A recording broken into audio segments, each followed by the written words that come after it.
Private school اور colleges کے لیے بری خبر، ہائر ایجوکیشن کمیشن نے اہم اعلان کر دیا۔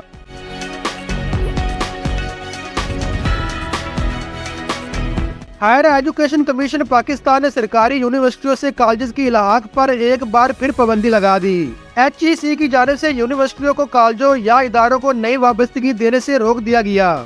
ہائر ایجوکیشن کمیشن کی جانب سے کہا گیا ہے کہ کسی بھی کالج یا انسٹیٹیوشن کے ساتھ ساتھ پروگراموں میں الحاق دینا بند کر دے۔ نظر ثانی شدہ معیار کے اجراء تک فوری طور پر نیا الحاق دینا روک دیا جائے۔ سوشل اور پرنٹ میڈیا میں شائع ہونے والے الحاق دینے سے متعلق تمام اشتہارات واپس لیے جائیں۔ ہائر ایجوکیشن کمیشن کا کہنا ہے کہ HEC ہدایات کی خلاف ورزی پر گرانٹ نہیں ملے گی۔ واضح رہے کہ گزشتہ برس بھی پابندی سے سرکاری جامعات کو سالانہ اربوں روپے کا نقصان برداشت کرنا پڑا تھا۔ سرکاری جامعات کے وائس چانسلر نے سالانہ اربوں روپے کے نقصان پر گورنر پنجاب سے اس معاملے پر رجوع بھی کیا تھا۔